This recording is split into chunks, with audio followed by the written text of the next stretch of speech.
आजच्या व्हिडिओमध्ये आपण मस्त असे नाश्ता सेंटर सारखे मऊ लुसलुशीत पोहे कसे बनवायचे ते पाहणार आहोत। हे पोहे जे आहेत ना ते दिवसभर म्हणले तरी असेच मऊ राहतात। बऱ्याच वेळेला काय होतं, आपण घरी ज्यावेळी पोहे बनवतो तर ते थोड्या वेळाने वातड होतात किंवा कडक होतात। ते होऊ नये म्हणून छान अशी टिप ह्याच्यामध्ये दिलेली आहे, त्यामुळे आजचा व्हिडिओ स्किप न करता पाहत राहा। नमस्कार मंडळी, मी सुप्रिया शुभप्रिया मेजवानीमध्ये तुम्हा सगळ्यांचं खूप खूप मनापासून स्वागत करते। आज आपण मस्त असे गाड्यावर ज्या पद्धतीचे पोहे भेटतात मऊ लुसलुशीत, तेच पोहे घरच्या घरी कसे बनवायचे ते पाहणार आहोत। तर जास्त वेळ न घालवता आपण व्हिडिओला सुरुवात करूया। तर पोहे बनवण्यासाठी इथे मी पोहे घेतलेले आहेत, साधारण 1.5 वाटी इतके पोहे आहेत। हे पोहे जे आहेत ते आपल्याला पाण्याने स्वच्छ धुवून घ्यायचे आहेत। तर ह्याच्यामध्ये मी पाणी घालते आणि धुवून ह्यातलं सर्व पाणी जे आहे ते आपल्याला काढायचं आहे। आणि पोहे हे आधी मी चाळून आणि निवडून घेतलेले आहेत। तर इथे आपण पोहे जे आहेत ते धुवून घेतलेले आहेत आणि त्यातलं सर्व पाणी आपण काढून घेतलेलं आहे। आता काय करायचं आहे, ह्याच्यामध्ये ना मी एक छोटा चमचा की नाही साखर घालत आहे आणि त्यासोबतच चवीप्रमाणे मीठ आणि हळद हे आपल्याला इथेच टाकायचं आहे। पोह्यांना लावून घेतलं ना की काय होतं, पोहे जे आहेत ना ते छान आपले मऊ लुसलुशीत राहायला ना मदत होते। इथे पोह्यांना आपण मीठ आणि साखर वगैरे लावून घेतलेली आहे। आता हे बाजूला ठेवू आणि पोहे जे आहेत त्याची पुढची तयारी करूयात। एका कढईमध्ये मी साधारण 1.5 चमचा इतकं तेल घेतलेलं आहे आणि ते तेल, त्या तेलात आपण शेंगदाणे घालणार आहोत। हे शेंगदाणे आपल्याला आधी तळून घ्यायचे आहेत। शेंगदाणे जे आहेत ते छान असे खरपूस आपले तळले गेलेले आहेत। आता आपण काढून घेऊयात। तर आता ह्याच तेलामध्ये ना आपण फोडणीसाठी थोडीशी मोहरी घालतोय आणि मोहरी छान अशी तडतडली की यातच आपण जिरं घालणार आहोत। हिरवी मिरची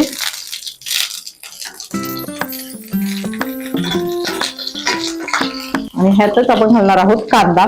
कांदे पोहे करताना आहे ना नेहमी कांद्याचं प्रमाण जे आहे ना ते जास्त ठेवायचं, म्हणजे आपले पोहे आहेत ना असे एकदम फडफडीत होत नाहीत, छान असे मऊसूद व्हायला मदत होते। आणि हा कांदा आहे ना आपल्याला एकदम जास्त असा सोनेरी रंग येईपर्यंत भाजून नाही घ्यायचा। जर असा ट्रान्सपरंट असा गुलाबी रंग यायला लागला ना तिथपर्यंतच आपल्याला भाजायचा आहे। ह्यातच आपण घालणार आहोत कढीपत्त्याची पानं।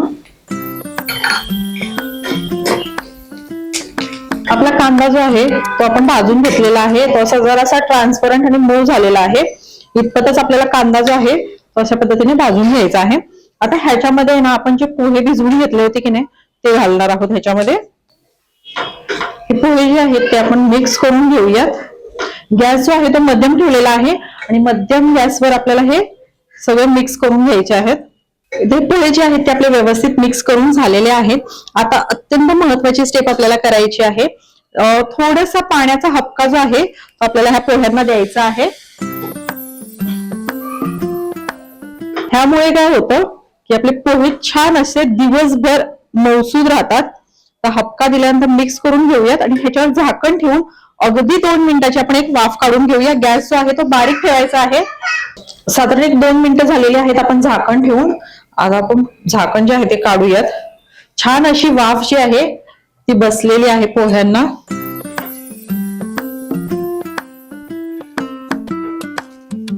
आणि इथे तुम्ही पाहू शकता मस्त असे आपले पोहे जे आहेत ते तयार आहेत।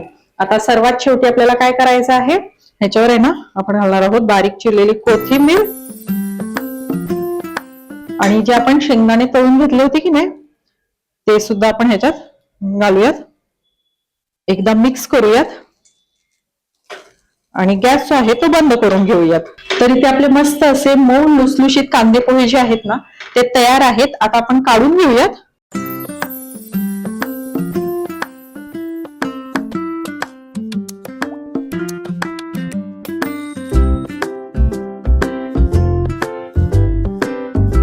तर तुम्हाला आजची ही मस्त अशी पोह्याची रेसिपी कशी वाटली हे कमेंट करून नक्की सांगा। त्यासोबतच तुम्हाला आपल्या चॅनलवर आणखीन असे कोणकोणते व्हिडिओज पाहायला आवडतील हे सुद्धा सांगा। वेळात वेळ काढून तुम्ही आजची रेसिपी पाहिली त्याबद्दल धन्यवाद। पुन्हा भेटूयात अशाच एखाद्या छानशा रेसिपी सोबत। तोपर्यंत बाय बाय।